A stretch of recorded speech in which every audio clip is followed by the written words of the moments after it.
The invitation sat on my desk, its gold embossing catching the morning light. Celebrate the promotion of Michael Harrison to Vice President of Operations. I traced my fingers over the raised letters, remembering all the times my brother had stepped on me to climb his corporate ladder. I almost threw it away. But something made me hold on to it, maybe the same instinct that had led me to build my empire in secret for the past 5 years. Miss Harrison? My assistant Julia knocked gently on my office door. The board members are ready for your call about the Sterling Tech acquisition. I nodded, tucking the invitation into my drawer.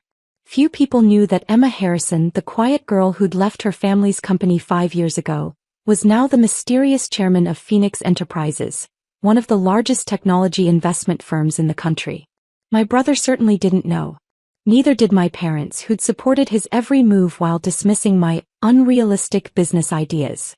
Tell them I'll be there in 5 minutes, I said to Julia, straightening my suit jacket. She hesitated at the door. Also, your mother called again.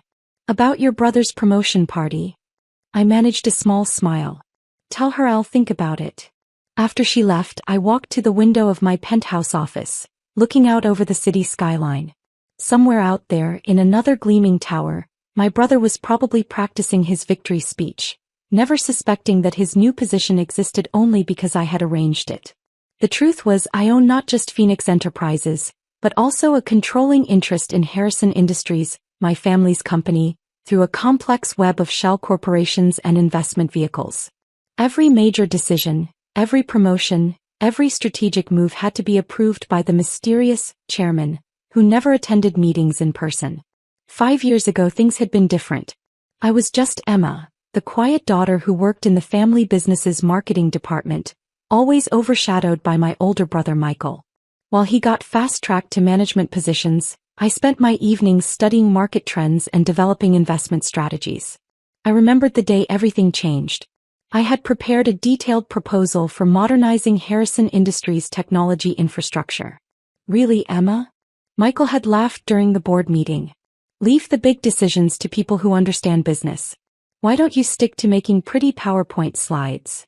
My father, CEO of Harrison Industries, had just shrugged apologetically. Emma, honey, Michael has more experience in these matters. That night I made a decision. I withdrew my entire inheritance, a considerably smaller sum than Michael's, and started investing. I had seen something they hadn't.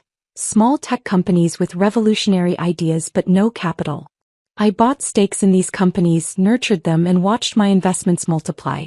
Within 2 years, Phoenix Enterprises was born. Within 3, we were a major player in the tech investment world.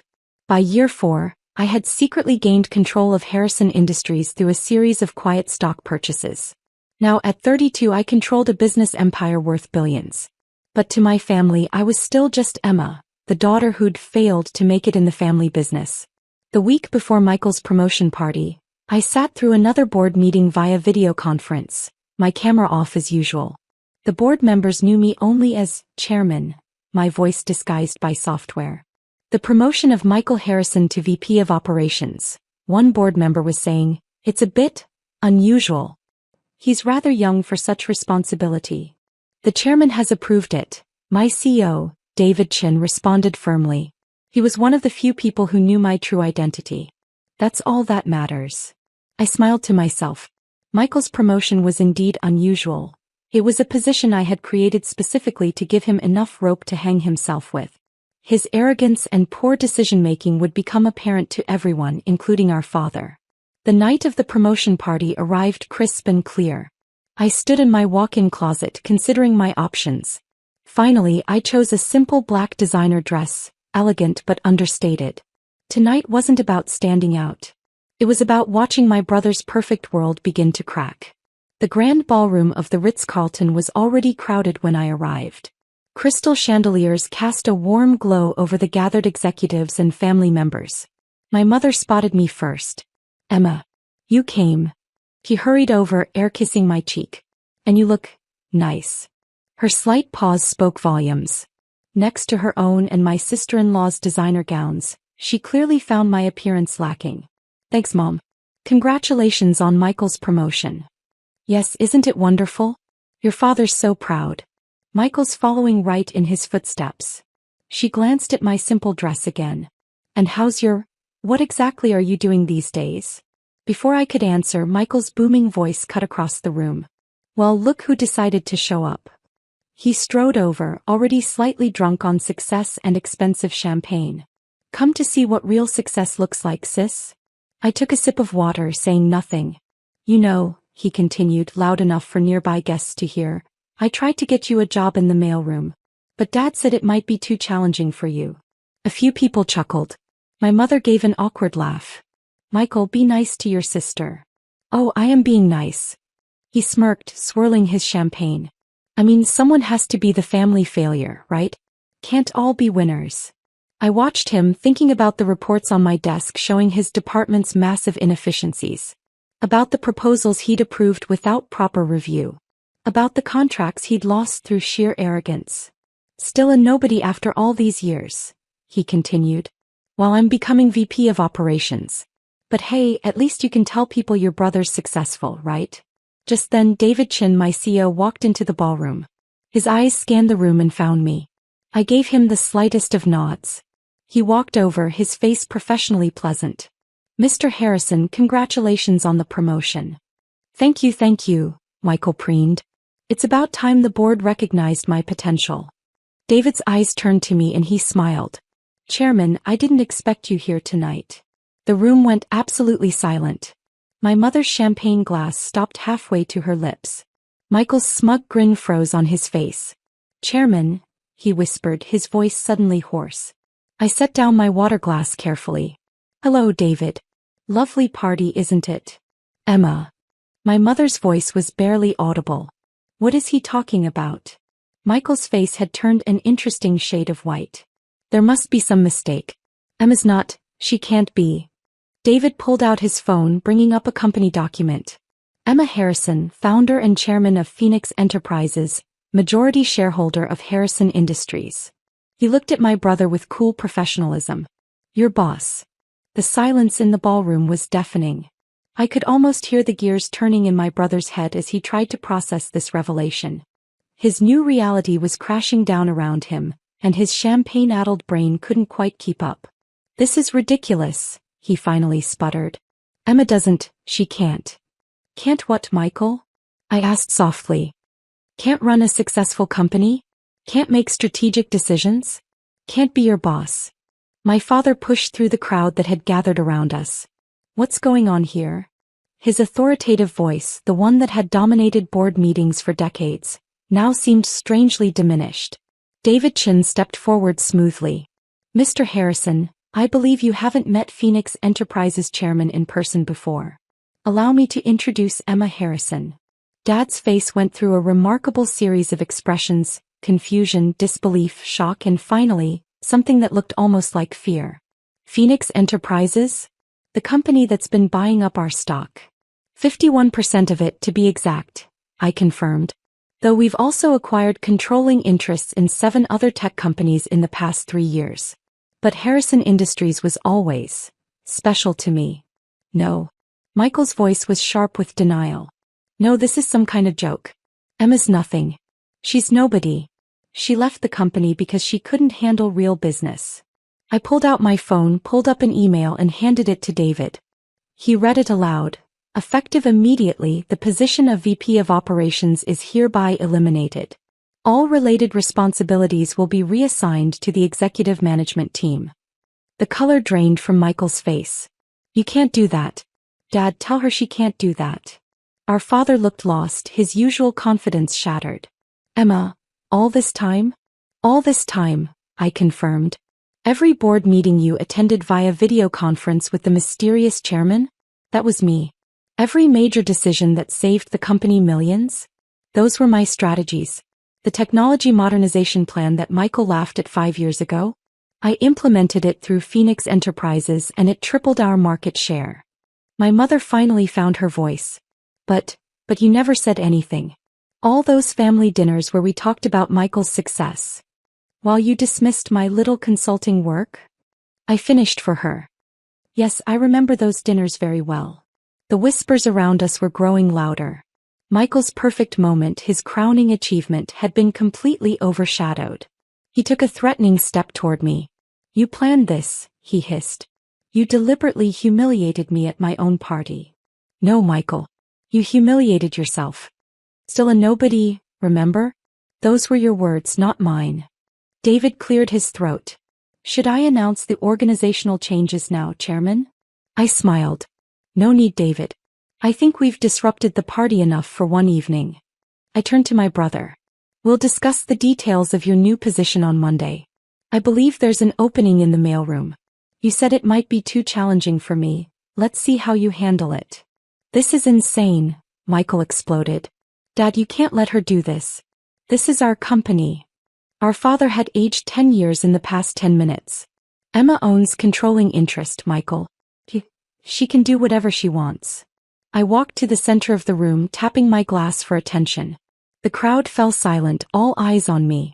I apologize for disrupting the festivities, I began. But since we're all here, I'd like to make an announcement. Starting Monday, Harrison Industries will be undergoing some significant changes. We'll be merging with Phoenix Enterprises Tech Division, modernizing our infrastructure and, unfortunately, eliminating some redundant positions. I looked directly at Michael. Those affected will receive generous severance packages. Or, if they prefer, they can apply for new positions within the organization, based on merit, not family connections. The room erupted in murmurs. I saw board members huddled in corners, executives whispering frantically into phones. My mother had sunk into a chair, her perfect makeup couldn't hide her shock. Dad stood frozen, looking like a man who just discovered his world wasn't what he thought it was. Michael, his face now red with rage, stormed toward the exit, shoving past several guests. His wife hurried after him, shooting me a venomous look. I felt a presence at my elbow. It was David. That was quite a show, he murmured. Should I be worried about my job too? I smiled at him. Not at all. You've always treated me with respect even before you knew who I was. That counts for something. As the party disintegrated around us, my father finally approached me. He looked older, smaller somehow. Why Emma? He asked quietly. Why all the secrecy? Why not just tell us? Would you have believed me? Would you have given me the same chances you gave Michael? I met his eyes steadily. Or would you have dismissed my ideas like you always did? He had no answer for that. The next few weeks were a whirlwind of change. True to my word, I restructured Harrison Industries from top to bottom. Michael was offered a minor position in regional sales, a genuine opportunity to learn the business properly, though his pride wouldn't let him see it that way. He quit instead, trying to take several clients with him. They all stayed with us. My father, showing more wisdom than I'd expected, accepted the changes gracefully. He even asked to see the original technology modernization plan I'd proposed 5 years ago. This was brilliant, he admitted, reviewing it in my office one evening. We were fools not to see it. The market proved me right, I said simply. Yes, he sighed. Yes, it did. He looked around my office, larger than his now, and smiled sadly. I always thought I was preparing Michael to take over the company. I never realized I was pushing away the person who could actually lead it. 3 months after the party, I called my first in-person board meeting as chairman. The same people who had dismissed my ideas years ago now hung on my every word. Michael's old allies had either left or fallen in line. Even my mother had stopped making excuses for him at family dinners. The merger with Phoenix Enterprises has exceeded all projections, I concluded my presentation. Our stock price has doubled, our market share is at an all-time high, and our technology division is now an industry leader. After the meeting, my father lingered behind. I received Michael's latest email, he said. He's demanding I choose between him and you. Says he won't attend any family event where you're present. I kept my face neutral. And what did you tell him? I told him that he's my son and I love him. Dad straightened his shoulders. But you're the chairman of this company and I respect that. He needs to learn that success isn't handed down, it's earned. As he turned to leave, he paused at the door. For what it's worth, Emma, I'm sorry. For not seeing what was right in front of me all those years. I nodded, accepting his apology for what it was, a beginning. That evening, as I worked late in my office, Julia brought in a package. Inside was a framed newspaper article from 5 years ago, announcing Michael's promotion to department head. Scrawled across it in my father's handwriting were the words, "I was wrong about which child would make me proud." I hung it on my wall, right next to Phoenix Enterprises' first dollar. A reminder that sometimes the greatest success comes not from proving others wrong, but from proving yourself right. Michael never did accept his new reality. Last I heard, he was trying to start his own company, still trading on the Harrison name.